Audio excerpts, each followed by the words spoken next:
Vacancy नहीं, लेकिन सवाल वही पुराना कि बीटेक कैंडिडेट क्या टीजीटी के लिए एलिजिबल है या नहीं है। कहीं ना कहीं ये हर बार क्वेश्चन जब भी टीजीटी का देखने को मिलता है या फिर हम कह सकते हैं वैकेंसी देखने को मिलती है, तो हमें ये क्वेश्चन भी देखने को मिलता है। इस पर हम ऑलरेडी वीडियो DSSB हो, KVS हो या फिर यूपी के लिए जो LT ग्रेड वैकेंसी आई थी उसके लिए भी हमने वीडियो बनाई थी। EMRS की हमने पहले बनाई हुई है, लेकिन 2025 का जो नोटिफिकेशन आया उसके बाद थोड़ा कुछ लैंग्वेज में डिफरेंस है, कुछ चीजें चेंज हुई, उसके बाद भी क्वेश्चंस कंटिन्यू है कि क्या एलिजिबिलिटी कैसे है क्या नहीं है।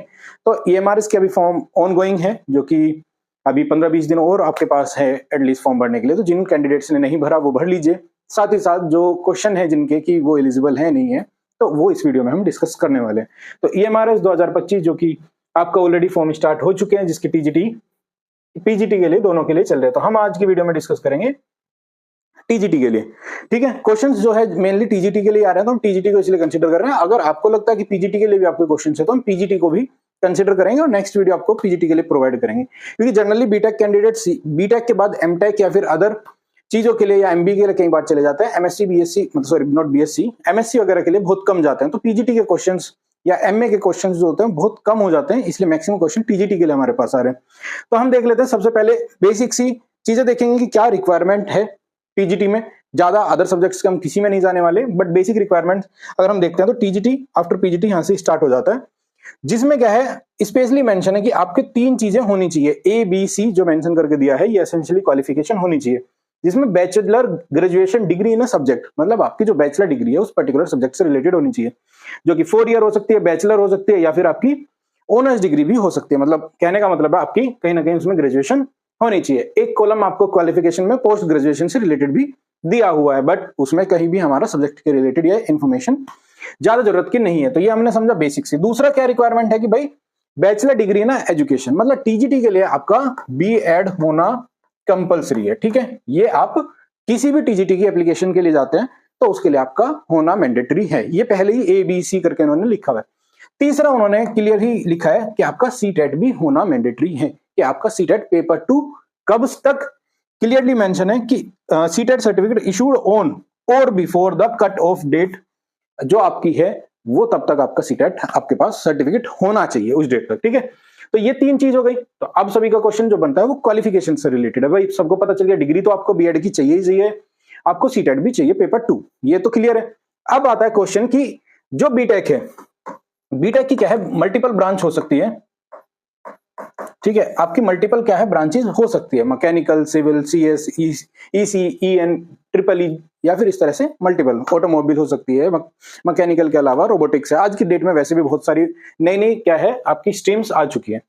तो अगर हम देखते हैं सबसे पहले कि आपको जो मिलता है क्वेश्चन कि भाई क्या हम टीजीटी मैथ के लिए अप्लाई कर सकते हैं। सबसे पहला हमारा यहाँ से सीक्वेंस वाइज जाते हैं। तो हिंदी आया, इंग्लिश आया, जिसके लिए हम है ही नहीं, क्योंकि अल्टीमेटली उस सब्जेक्ट में उसकी पर्टिकुलर होनी चाहिए ग्रेजुएशन।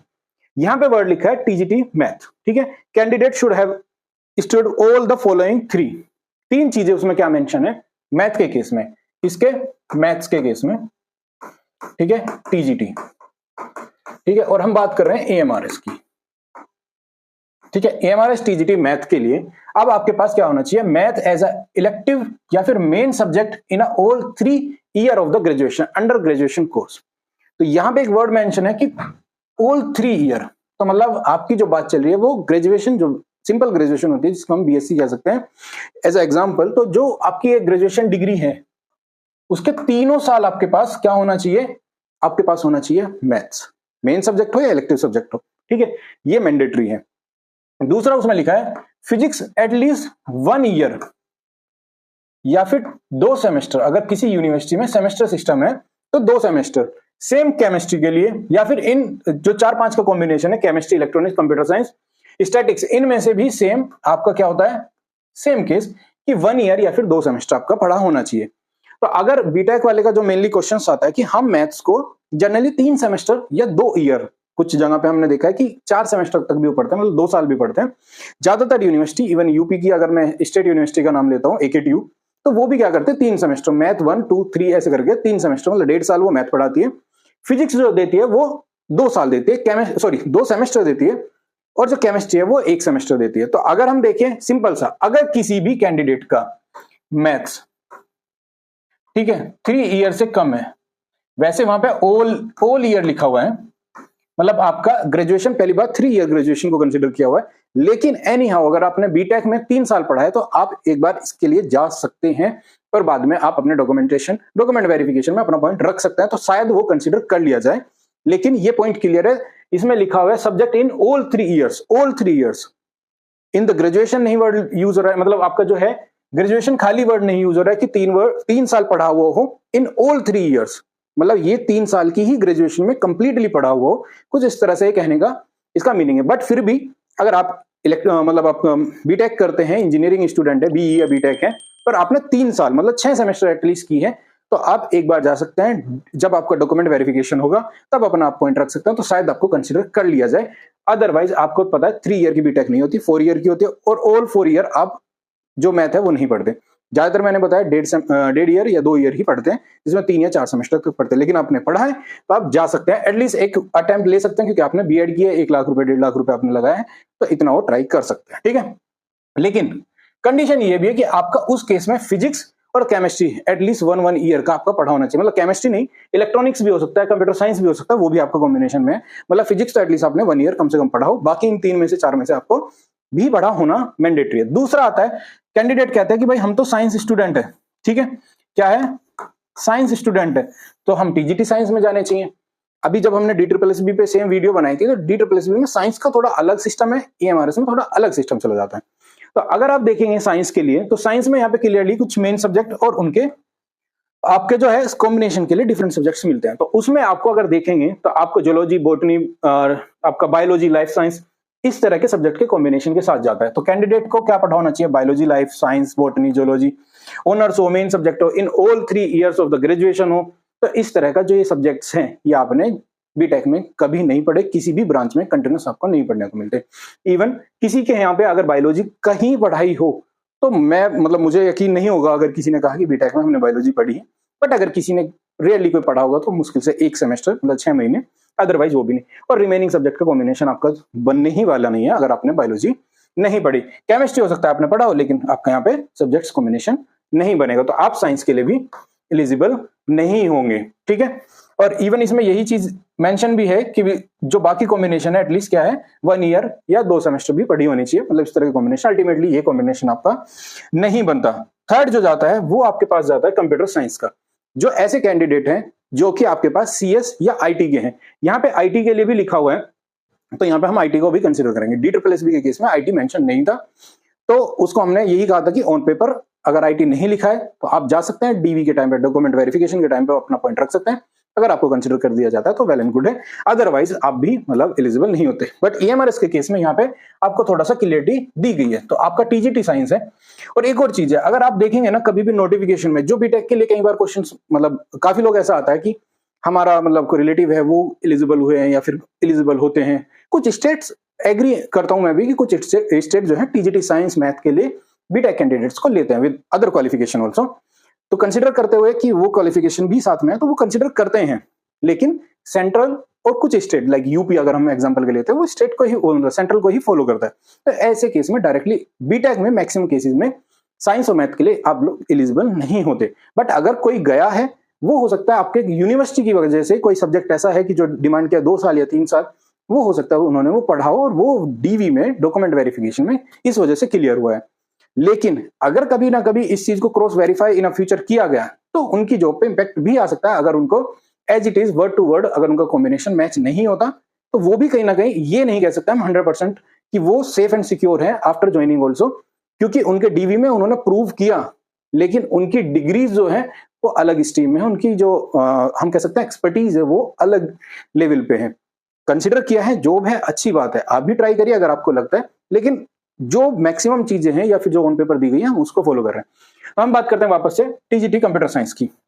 तो TGT कंप्यूटर साइंस के लिए देखिए, ग्रेजुएशन वाला जो नॉर्मल ग्रेजुएशन है उनके लिए तो ज्यादातर चीजों में कहीं ना कहीं वो फिट हो ही जाते हैं।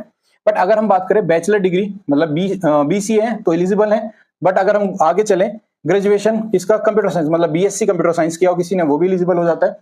बीटेक के लिए आपको ना, जब भी बीटेक कहीं कंसिडरेशन किया जाएगा, वहां पे जनरली एक लाइन मिल जाएगी कि BE और बीटेक, वहां पे मिल जाता है। जब भी जनरल ग्रेजुएशन मतलब ग्रेजुएशन की बात हो रही है, दैट्स मीन वो BA BSc को ही ज्यादातर 3 ईयर ग्रेजुएशन को कंसिडर करता है। बीटेक एक प्रोफेशनल कोर्स है, उसका वे उसका मतलब जो कैंडिडेट्स को तैयार करना है वो एक पर्टिकुलर सब्जेक्ट को ना होकर एक पर्टिकुलर स्ट्रीम में है। उस पर हम ज्यादा डेप्थ में नहीं जाएंगे, बट वो एक एक्सपर्टीज है, वो डिफरेंट लेवल की एक्सपर्टीज देता है और जनरल जो ग्रेजुएशन है वो डिफरेंट टाइप के लिए रेडी करता है।